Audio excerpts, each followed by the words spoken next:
Yo, what's going on YouTube, and welcome back to Goal Line Hockey. It's your boy Kevin Forte, and today we are taking a look at the Winnipeg Jets as their season concluded the other night to the Colorado Avalanche. Once again, they win game one, they lose the following four games, and find themselves out of the first round for the second consecutive season. There's a saying for a lot of teams here, unfortunately, in the first round. What is that saying?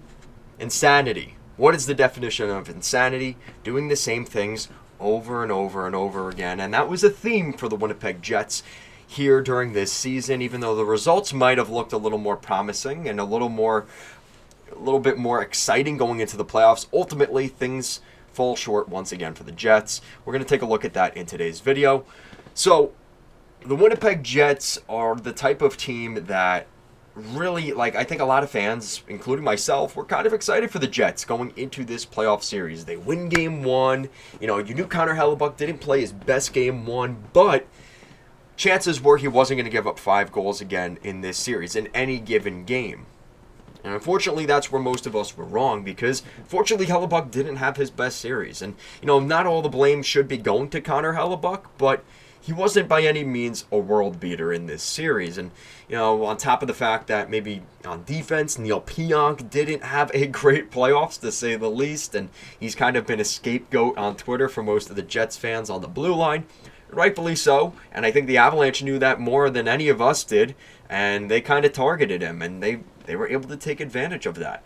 Up front, unfortunately, the goal scoring dried up. The Avalanche continued to score goals at the rate they were in the first game, and they gave up less goals. It's kind of crazy how that works. You keep scoring the same amount, but the other team scores less. Well, there you go. And unfortunately, that's what happened for the Jets in this series. That depth scoring kind of dried up at the wrong time for this team.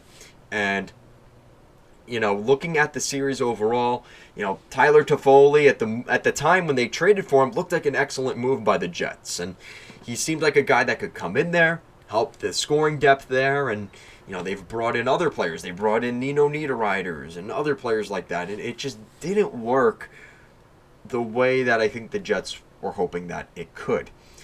And when you look at what they're going to have to deal with going into the summer, we're going to break this down into different categories. So there's the let these guys go, whether that's extending them, not extending them, or trading them, keeping the future. So looking at some of the guys that are maybe younger and you want to extend them potentially this summer to contract deals that'll last past the season.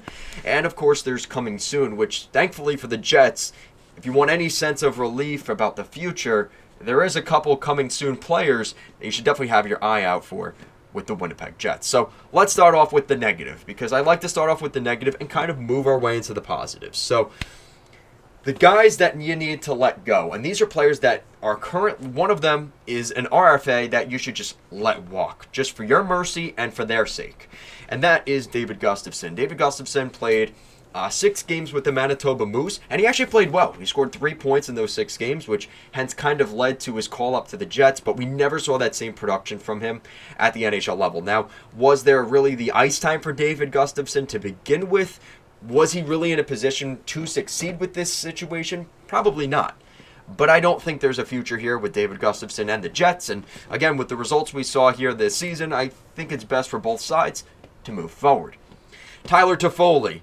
Don't extend Tyler Toffoli. I know that's going to be tough for Kevin Cheveldayoff to accept. He's usually very tough at the deadline, right? If he's a guy that's going to make a move like that, trading for a guy at the deadline, he wants to re-sign that guy.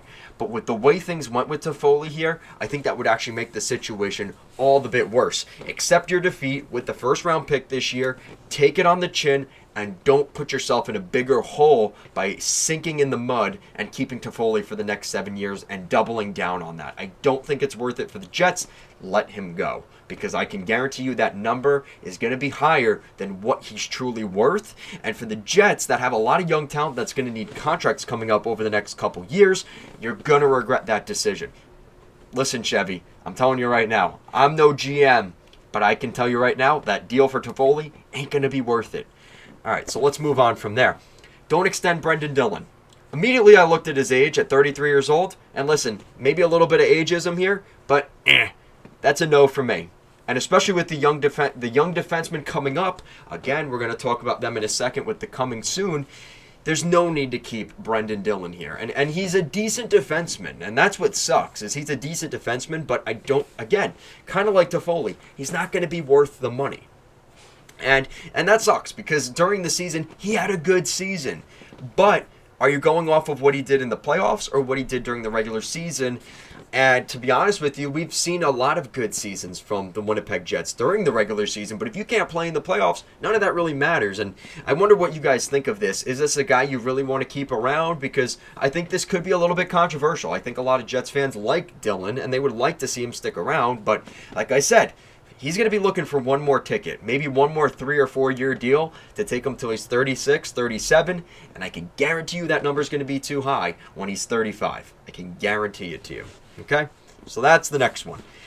Continuing on the blue line, Dylan DeMello and Colin Miller. Similar situation. I'd be more willing to keep Colin Miller. I think that was a great acquisition they made, signing him from the Vegas Golden Knights a couple years back. But this is one that I am very much on the fence about. If the number's right, you keep Colin Miller. If not, let him go. Again, the age factor is a part of this. It is what it is, but I think they need a complete overhaul here in Winnipeg, and you're gonna see where I'm getting to here. Just follow along. Dylan DeMello, right? He's gone too. Now, in between the pipes, I'm saying completely clean out everything behind Hellebuck. I'm saying get rid of Brossoit. I'm saying get rid of Delia. Again, I think it's one of those things where Brossoit could come back, kind of like Colin Miller. I'm willing to accept if he comes back, but it's got to be for the right deal. I think Brossoit likes it in Winnipeg, right? Because not many guys want to sign in Winnipeg. We know how difficult it is to get guys in free agency to sign with the Jets. If he likes being in Winnipeg, then keep him around. I think it makes sense, but I would say behind with Delia, I know he's kind of a third goalie, but that might be something you might want to explore going into the summer. We might see a new goalie there. Trade Mason Appleton. I know this is a player that kind of has his moments of greatness, but for $4 million, I think the Jets need to go another direction here. And this could be something where some of these players we talk about here next, it could be one of those things where it's a one-for-one trade. Where is there a way I could trade for a player of Mason Appleton's level, but a defenseman? And just to kind of let these guys see a change of scenery, find a team that has a plethora of defensemen. I know that it is out there, believe it or not. And find a way to bring somebody else in there for Mason Appleton. I know it's not necessarily the best scenario here, but that's probably what you're looking at. Find a team that wants that third line center that can help fill out your group. And that's going to be tough. Winnipeg might have to eat some salary there just to maybe bring it down to $3 million for a cup contender, maybe. Depending on what Carolina does this summer, I know the Hurricanes like adding their third-line centers. The Rangers, depending on what happens with Wenberg, maybe they look for a third-line center. Maybe Appleton goes that way. There's a couple different places that I think Appleton could go. Same thing for Alex Iafallo. Again, the number's a little high for me, so they might have to eat some salary on that, but do whatever you got to do. I think you got to move some of these guys out. They really didn't produce in the playoffs for you. A lot of them, unfortunately, didn't even produce during the regular season. We're going to see some guys having to maybe move out here up front for the Jets. Same thing for Rasmus Kupari. This one's a tough one because he's still fairly young, but I don't know how much the upside is there for Kupari. Do you ride him out and completely drain all his value, or do you trade him now while he still has a little bit of value and see what you could get in return? Have you seen enough from Kupari to confidently say, we're going to move on from this player and get something for him now rather than nothing next year? That's kind of what you have to look at with Kupari. There is definitely a gamble there. He could go somewhere, become a really solid second-line center, and the Jets might just have to accept that if that's ultimately what comes up. But that's going to be a decision, again, Shoveldayoff's going to have to make here.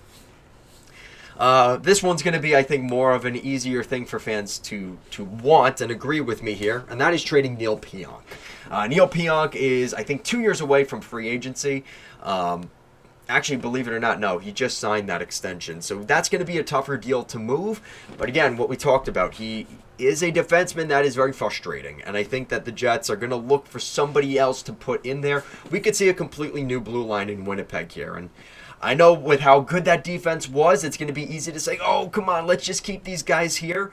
listen, as an Islander fan, I can tell you that 2020 version of the New York Islanders defense, they tried so hard to keep all those guys together, and look where they're at today in 2024. The same exact players are far worse. Sometimes it's better to accept that the defense was good this year, but is this sustainable?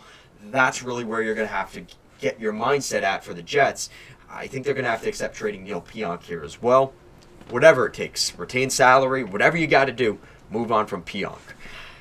And then ultimately, this one is going to be the most difficult. And I'm going to have to make videos this summer about where I think Nikolai Ehlers ends up. Because I do think Ehlers will be getting traded from the Jets. He's 1 year away from free agency. I just don't see a scenario here where the Jets are going to, A, be able to afford him currently with the roster the way it is. And B, I don't think he's going to want to stay in Winnipeg. Is that something we've heard before? It's one of those things. If Ehlers is dead set on staying with the Jets, that's a conversation Cheveldayoff should have with him right now. The season's over. Before he even goes back to Europe or wherever his home is, before he goes back, have the conversation with him. Hey, listen, are you really interested in staying here? Because we could find a place for you to play. We'll find a way to trade you out now rather than dealing with losing you for nothing later or for a very diminished value potentially next year at the trade deadline. We need to get this done now. Ehlers will either be extended or traded before July 1st. I would expect this could be something that gets heavily talked about around the draft, because if he is not signed by the draft or the conversations of an extension are not progressing, expect Ehlers to be dealt this summer. And there's plenty of teams that I think will be in the conversation for Ehlers. I think the Islanders, the Buffalo Sabres, the Ottawa Senators. There's going to be a plethora of teams. I think there is a very good value for Ehlers this summer. As much as it sucks to trade him, that could be a guy that they could get really good value for in return. I know that's not what Jets fans want to hear, but the reality of playing in Winnipeg, a lot of players do not want to play there. So once they figure that out, maybe this doesn't matter, and this conversation goes away, sweep it under the rug. Ehlers wants to stay in Winnipeg. Fine, get that deal done July 1st. But until we see that in the progression of a contract, I'm going with the idea we're probably going to see the past repeating itself and him wanting to get out. And then that ultimately leads me to keeping the future. So this part of the video is going to be a little bit shorter. Keeping the future, extend Cole Perfetti. I could see something similar to like an Alexis Lafreniere or a Capo Caco prove-it deal, like a bridge deal, like a 3 or 4 year deal around $3 or $4 million, something like that. Could see something in the pipeline for Perfetti. He's got to stay healthy, though, if they want to give him... If he wants that big contract, he's got to stay healthy. He's a really talented player with a ton of upside. He's got to be in the lineup, though, for more than 50 to 60 games. He has to be there. And then, obviously, extending Gabe Vilardi. We talked about this earlier, but I think they should extend Vilardi. You got to keep some of the guys on this team. You can't trade everybody and let everybody walk in free agency. So I think a guy like... building around Perfetti and Vilardi, I think should be a part of the plans for the Jets, unless they're really confident that some of the younger players, which we're going to talk about in a minute, can come into the lineup and be centers for this team. Then you maybe consider moving out Gabe Vilardi. But I think they should give more time for Vilardi to see how he fills out the lineup before ultimately moving him. I think he's worth kind of keeping around a little bit longer. And then coming to the coming soon. There is a lot of players on this list for the Jets. So this is good news for my Jets fans. Brad Lambert, Colby Barlow, Chaz Lucius, and Nikita Chibrikov. All those guys are early first round, second round, third round draft picks for the Jets over the last couple years. All forwards. So, there's a lot of upside with Lambert. There's been some questions of his character and things like that. So there is a little bit of a lottery there. Sometimes that'll work. Sometimes it won't. Chaz Lucius looks really talented. A lot of teams were asking for him at the deadline. Keep an eye out there. Colby Barlow and Nikita Chibrikov as well. Also highly coveted prospects. We'll see how those guys develop. On the defense, you have a couple of kind of mixed bag players. You have Vinny Hinola, who's been in the system for a while. You have Dmitry Kuzmin, Tyrell Bauer, and Elias Salomonsson. So Salomonsson was the most recent addition to that group of defensemen on the prospect pool for the Jets, and a lot of upside is there. He was their first-round pick last year, so keep an eye out for that guy. A lot of these players, though, for the Jets, there's optimism here, and that's the thing. You don't want to hear that right now because the Jets had such a good season that could have potentially led them to being the team that won the next Stanley Cup in Canada. You don't want to hear about the young players and what's up next because we've been having this song and dance every year. Ultimately, they're going to need to fire Rick Bowness or part ways, whatever BS they have to do, and bring in a new head coach. Now, there's a lot of interesting candidates for the Jets here, and I think this is something that maybe needs to get talked about next, because let's say they let go of Bowness. Then who comes in? There's a couple of interesting candidates for the Jets that could be out there. I think Gerard Gallant's name, depending on if he wants to coach again, that's one that could be on their radar. I know this is a guy that might not be a popular opinion, but Mike Babcock might get interviewed. I'm not saying he's going to get the job, but Mike Babcock might be a legitimate option for the Winnipeg Jets. And, you know, with the way weird coaches have gone in the past with this team, that doesn't seem their style. But keep an eye out, because if they're looking for a real culture shift there with Cheveldayoff, that could be something just to change it up. They could go down that route. But right now I like Gerard Gallant better. So if we start hearing about Babcock, see it as more of just another candidate, more so than a guy that's legitimately going to get the job. But I would keep an eye out for Gallant. I'd also be looking at the Denver coach. I don't know necessarily his situation, but I think his name is Mike Rulin or something like that. He just won the NCAA championship in the Frozen Four, Division I hockey. So Denver, keep an eye out for him. I think he's going to be one that could be on the radar for the Jets. And that's pretty much it for now. Those are the three names I would keep an eye out for. I don't think they'd go after a guy like Dave Hackstall or any of those types of names, but that could be something to watch for. So that's going to do it for today's video, guys. I know, it sucks. You know, you lose, you get eliminated from the playoffs. It's never easy. And, hey, you know what? As an Islander fan, I'm right there with you. The other night was not easy for me either, so I totally understand the frustration. Tell me what you guys think in the comment section down below.